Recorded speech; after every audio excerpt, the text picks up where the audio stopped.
जालना महानगरपालिकेमध्ये युतीचा संभ्रम अद्यापही कायम आहे. आपल्याबरोबर शिवसेनेचे आमदार अर्जुन खोतकर आहे. खोतकर साहेब, चर्चा कुठपर्यंत आली? म्हणजे काही कार्यकर्ते तुमचे आणि भाजपचे एकत्रित बसले होते, पण त्याच्यातून काही निष्पन्न झालेलं दिसत नाही. हा एकमेकाला प्रस्ताव देण्याच्या संदर्भातली चर्चा तिथं झाली होती, परंतु अजून ते काही पुढे विषय हललेला नाही. आम्ही गेले 2-2.5 महिने सारखं भारतीय जनता पक्षाला युतीच्या संदर्भामध्ये बोलणी करायला या, बोलणी करायला बोलवा, अशा प्रकारच्या विनवण्या करतो, परंतु त्यांनी अजून फार गांभीर्याने ही निवडणूक घेतली नाही असं मला जाणवतं.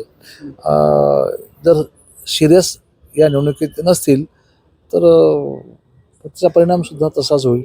बरं, म्हणजे इतका वेळ जर तुम्ही प्रस्ताव देऊन उत्तर येत नसेल तर त्याचा तुम्ही अर्थ काय लावले? हा म्हणजे आता युतीची शक्यता थोडीशी धुसर होत चालली असं मला जाणवतं. म्हणजे ते काही रिस्पॉन्स द्यायला तयार नाहीत. माननीय बावनकुळे साहेब या ठिकाणी आले, मला बोलले, मी बोललो, त्यांच्याशी विनवणी केली. त्यांनी सांगितलं खालच्या लोकांना की तातडीने तुम्ही युती करा. माननीय देवेंद्रजी फडणवीस साहेब, माननीय शिंदे साहेब या सर्वांचा आग्रह की युती केली पाहिजे.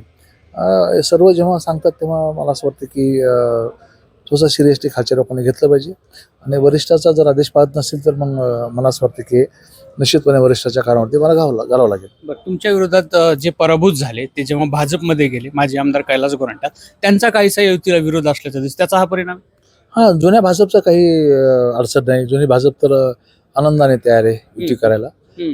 नव्याने आलेले लोक कदाचित त्यांच्या जागा कटतील म्हणून नसतील घेत. म्हणजे युतीबाबत भाजपमध्ये 2 मतप्रवाह आहे. 100% जुनी भाजप 100% आपल्या बाजूने.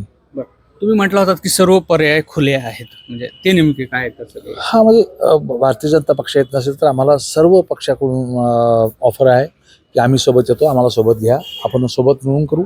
शहर विकासासाठी, शहराच्या विकासासाठी आपण एकत्र होऊन काम करूया, अशा प्रकारचा प्रस्ताव आम्हाला आहेत. मग त्या प्रस्तावावरती आम्हाला जावं लागेल. म्हणजे शहर विकास आघाडी चा म्हणजे चर्चा चालू आहे, असं काही अस्तित्वात येऊ शकतं? नाही, ती चर्चा आहे फक्त. अस्तित्वात येईल नाही येईल काळात ठरवेल, परंतु आज मला माहिती नाही. बरं, तुम्ही म्हणला होता सर्व पर्याय, म्हणजे भाजप सोडून तुम्ही इतर जर झालीच नाही युती तर पर्याय असेल तो? शहर विकासासाठी जर सर्व येत असेल सोबत आमच्या, किंवा आम्ही त्यांच्यासोबत जात असेल तर मग ते सर्व पर्याय ओपन आहे आम्हाला. मग ते काँग्रेस असो किंवा शरद पवारांचा गट असो? त्यामुळं बघा, शहर विकासासाठी कोणी जर येत असेल तर आम्हाला मान्य राहील. उबाटा आम्हाला मान्य राहील शहर विकासासाठी कोणी येत असेल तर. म्हणजे हे सगळं रोष फक्त युती होत नाही म्हणून आहे, तसा न्याय मिळणार नाही? नाही, असं नाही. बघा, गेले 2.5 महिने झाले आम्ही युतीचा प्रस्ताव देऊन, आणि त्याला सकारात्मक काही उत्तर येत नसेल, आम्ही तरी काय समजायचं? किती दिवस वाट बघायची? फॉर्म भरायची डेट या ठिकाणी आता संपत यायला लागली. पहिला दिवस होऊन गेला आणि आज आम्ही वाट बघतोय. दिवस होऊन गेला आजचा, पण कसं होईल असं? मग कार्यकर्त्याची निवडणूक आहे. तुम्ही कार्यकर्त्याची निवडणूक नाही घेतली मग ते कार्यकर्ते सिरियस घेतलं पाहिजे. कार्यकर्ते नावच होतील. भाजप सोडून आपण स्वतंत्र अस्तित्व म्हणून शहराच्या विकासासाठीच हा पर्याय निवडू शकू? हा, 100%. या अगोदरी सुद्धा महापालिकेवर, नगरपालिकेवरती आम्ही सत्ता गाजवलेलीच आहे. कोणी भ्रमात राहू नये की आता आम्ही फारच मोठे झालो म्हणून.